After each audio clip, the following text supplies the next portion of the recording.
I watched from the grainy security feed, the pixels stuttering as if trying to protect me from what I was about to see. Her hand rested on his chest, steady and familiar. His lips brushed hers in the soft glow beneath the chandelier, the same one I had chosen in the building I paid for. They stood there like ghosts from a parallel world, in the lobby that once echoed with our laughter after late-night grocery runs. She kissed him like I had never existed. But I didn't rage. I didn't storm into the scene or demand explanations. I just watched, silent, still, erasing every trace of emotion from my face. Then I moved. By 4:17 a.m. I was gone. Every fragment of myself, my clothes, my books, the photo from Santorini she begged to hang above the bed, vanished. I even left the ring box open and empty on the dresser. No note. No confrontation. Just a silence so profound it echoes in the quiet corners of your mind for years. I disappeared. No forwarding address. No mutual friends left uncut. I deleted everything, erased myself with surgical precision. New name. New number. A new life that bore no fingerprints of the one we shared. I melted into the steel and glass anonymity of the corporate world, becoming someone unreachable, untouchable. Back then, I was just an analyst with half-formed ambitions and a hopeful heart. She was the woman I imagined building forever with. 2 years of rent splits, shared playlists, inside jokes only we understood. She used to hum softly while brushing her teeth. Always left a single sock twisted in the sheets. I loved her in the quiet ways that matter most. But sometimes all it takes is a single moment, a single kiss, to reduce everything to ash. That kiss was a match. And I never looked back. Never let her see me break. I focused instead. I built from the ruin. Reforged myself in the fire she left behind. I climbed. I hardened. I transformed the ache into edge.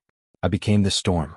9 years later, I sat at the head of a long glass table, the city skyline spread behind me like a conquest. I wasn't supposed to be there for the executive marketing interviews, but something, call it instinct, call it fate, drew me in. And then she walked through the doors. Her hair was longer now, eyes a little dimmer. Still wore the necklace I'd bought from a street vendor in Florence, the one she called her lucky charm. Maybe the luck had finally run out. She didn't recognize me at first. Why would she? Everything had changed, my name, my voice, the way I carried myself.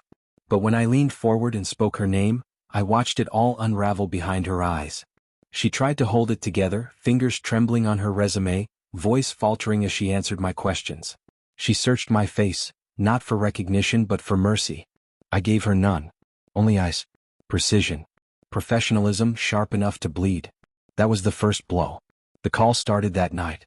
Blocked number. Again and again. By morning, 143 missed calls burned through my phone screen. I didn't answer a single one. Instead, I studied her. Traced her steps through her resume. Quietly acquired her last employer. Made calls. Shifted tides. One by one, her job offers vanished. The market turned cold. 3 weeks later, she showed up in my lobby. This time she wasn't kissing anyone, just pacing, uncertain and desperate. Security asked if I wanted her removed. I said, no. Let her see. Let her feel it, the stone floors beneath her feet, the quiet hum of influence in the air. The empire built from her betrayal. I met her outside just for a moment. You disappeared, she whispered. I shrugged. No. I evolved. Her eyes shimmered, tears hanging on the edge. She said she was sorry. That it had been a mistake. That she hadn't known what she was doing. You kissed him like I never existed, I said, voice level. So now you don't. She reached for me. I stepped back. Good luck, I said. You'll need it. She tried to paint me as a villain after that. The cold ghost of a past she thought she'd buried. But the story wasn't hers to tell anymore. It was mine. And I had already rewritten the ending. Would you like this expanded into a short story format? I never got stuck. I was too deliberate for that, too clean in my departure, too careful with the severing.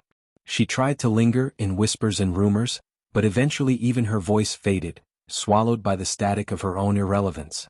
And me? I didn't continue for revenge. That fire had long since burned out, its embers turned cold.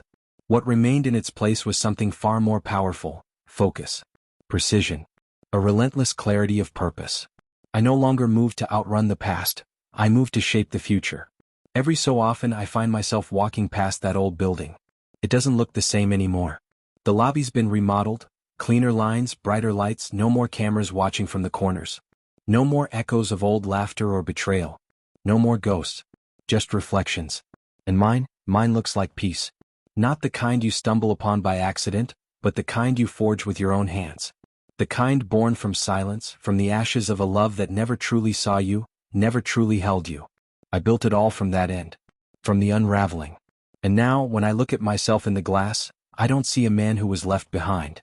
I see one who walked through the fire, never looked back, and came out made of something stronger. Would you like to continue this story from here or develop it into a longer piece?